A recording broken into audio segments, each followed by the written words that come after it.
नमस्कार दोस्तों, कैसे हैं आप सब। आज मैं लेकर आई हूँ आप सबके लिए उत्पन्ना एकादशी व्रत कथा।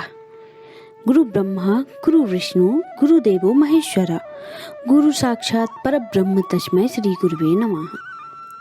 क्यों खास माना जाता है उत्पन्ना एकादशी व्रत, जाने इसकी व्रत विधि, महत्व और इसकी कथा। मार्गशीर्ष कृष्ण पक्ष की एकादशी को उत्पन्ना एकादशी कहते हैं। इस दिन उत्पन्ना एकादशी का व्रत किया जाता है। उत्पन्ना एकादशी 30 नवंबर को है।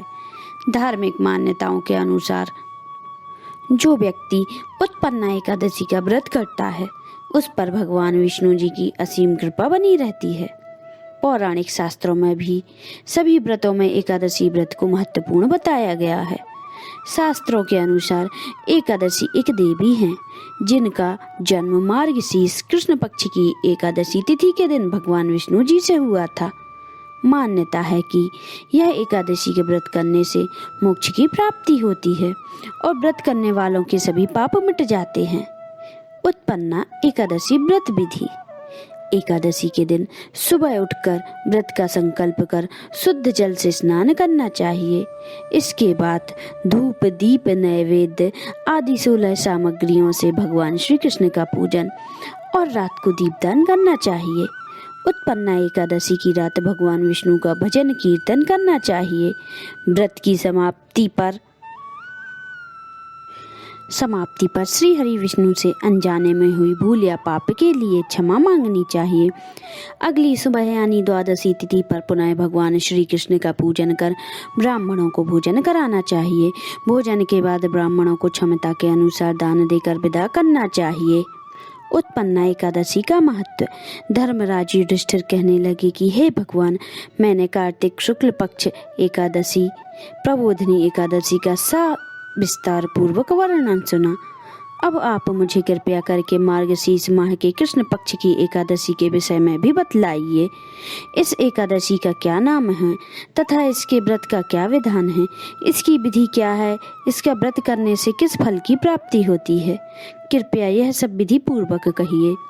भगवान श्री कृष्ण बोले, मार्गशीर्ष माह के कृष्ण पक्ष में आने वाली इस एकादशी को उत्पन्ना एकादशी कहा जाता है।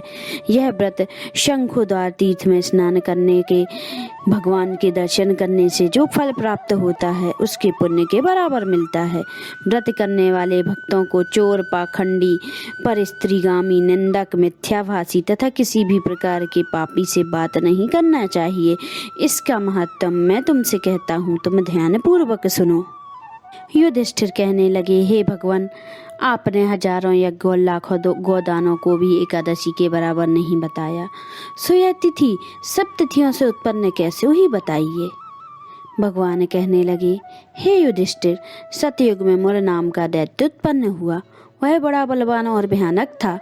उस प्रचंड दैत्य ने इंद्र आदि, वसु, वायु, अग्नि, आदित्य आदि सभी देवताओं को पराजित करके भगा दिया।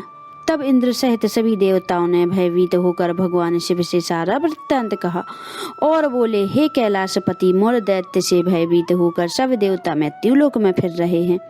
तब भगवान शिव ने कहा, हे देवताओं, तीनों लोकों के स्वामी, भक्तों के दुखों का नाश करने वाले भगवान विष्णु की चरण में जाओ, वे ही तुम्हारे दुखों को दूर कर सकते हैं। शिव जी के ऐसे वचन सुनकर सभी देवता क्षीर सागर में पहुँचे। वहाँ भगवान को शयन करते देख हाथ जोड़कर उनकी स्तुति करने लगे कि हे देवताओं द्वारा स्तुति करने योग्य प्रभु, आपको बारंबार प्रणाम है। देवताओं की रक्षा करने वाले मधुसूदन, आपको नमस्कार है। आप हमारी रक्षा करें। दैत्यों से भयभीत होकर हम सब आपकी शरण में आए हैं। आप इस संसार के कर्ता, माता पिता, उत्पत्ति और पालन करता और संहार करने वाले हैं। सबको शांति प्रदान करने वाले हैं। आकाश और पाताल भी आप ही हैं। सबके पितामह ब्रह्मा, सूर्य, चंद्र, अग्नि, सामग्री, होम, आहुति, मंत्र, तंत्र, जप, यजमान, यज्ञ, कर्म, कर्ता, भुक्ता आप ही हैं। आप सर्वव्यापक हैं। आपके सिवा तीनों लोकों में चर तथा अचर कुछ भी नहीं है।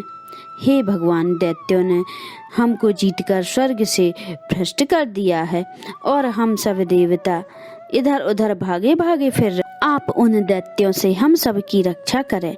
इंद्र के ऐसे वचन सुनकर भगवान विष्णु कहने लगे कि हे इंद्र, ऐसी मायावी दैत्य कौन है जिसने सब देवताओं को जीत लिया है? उसका नाम क्या है? उसने कितना बल है और कितना उसने श्रम है तथा उसका स्थान कहाँ है, यह सब मुझसे कहो। भगवान के ऐसे वचन सुनकर इंद्र बोले, भगवान, प्राचीन समय में एक नाड़ी जंघ नामक राक्षस था। उसके महापराक्रमी और लोक विख्यात मुर नाम का एक पुत्र हुआ।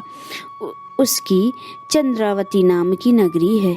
उसी ने सब देवताओं को स्वर्ग से निकाल कर वहां अपना अधिकार कर लिया है। उसने इंद्र, अग्नि, वरुण, यम, वायु, ईर्ष, चंद्रमा, नेत्रक आदि सबके स्थान पर अधिकार कर लिया है। सूर्य बनकर स्वयं ही प्रकाश करता है, स्वयं ही मेघ बनकर बैठता है और सबसे अजेय है। हे असुर निस्कंद, उस दुष्ट कुमार का देवताओं को अजेय बनाएं। यह वचन सुनकर भगवान ने कहा, हे देवताओं, मैं शीघ्र ही उसका संहार करूंगा। तुम इंद्रावती नगरी जाओ। इस प्रकार कहकर भगवान सहित सभी देवताओं ने इंद्रावती नगरी की ओर प्रस्थान किया। उस समय दैत्य मुर सेना सहित युद्ध भूमि में गरज रहा था। उसकी भयानक गर्जना सुनकर सभी देवता भय के मारे चारों दिशाओं में भागने लगे। जब स्वयं भगवान रणभूमि में आए तो दैत्य उस पर भी अस्त्र शस्त्र आयुध लेकर दौड़े। भगवान ने उन्हें सर्प के समान अपने बाणों से बीग डाला। बहुत से दैत्य मारे गए, केवल मुर बच रहा। वह अविचल भाव से भगवान के साथ युद्ध करता रहा। भगवान जो भी तीक्ष्ण बाण चलाते वह उसके लिए पुष्प सिद्ध होता। उसका शरीर छिन्न भिन्न हो गया, किंतु वह लगातार युद्ध करता रहा। दोनों के बीच मल्लयुद्ध भी हुआ। 10,000 वर्ष तक उनका युद्ध चलता रहा, किंतु मुर नहीं हारा। थक कर भगवान विष्णु बद्रिकाश्रम चले गए। वहां हेमवती नामक सुंदर गुफा थी। उसमें विश्राम करने के लिए भगवान उसके अंदर प्रवेश कर गए। यह गुफा 12 योजन लंबी थी और उसका एक ही द्वार था। विष्णु भगवान वहां योग निद्रा की गोद में सो गए। मुर भी पीछे पीछे आ गया और भगवान को सोया देखकर मारने को उद्यत हुआ। तभी भगवान के शरीर से उज्जवल क्रांतिमय रूप वाली देवी प्रकट हुई। देवी ने राक्षस मुर को ललकारा, युद्ध किया और उसे तत्काल मौत के घाट उतार दिया। श्री हरि जब योग निद्रा से उठे तो सब बातों को जानकर उन देवी से कहा कि आपका जन्म एकादशी के दिन हुआ है, अतः आप उत्पन्ना एकादशी के नाम से पूजित होंगी। आपके भक्त वही होंगे जो मेरे भक्त हैं। बोलिए श्री हरि नारायण की जय। एकादशी महारानी की जय। कथा समाप्त। तो बताइए दोस्तों, कैसा लगा आप सबको हमारा आज का वीडियो। हमारे चैनल को सब्सक्राइब जरूर करें, लाइक करें और कमेंट करके हमें बताएं कि आप सबको हमारा वीडियो कैसा लगा।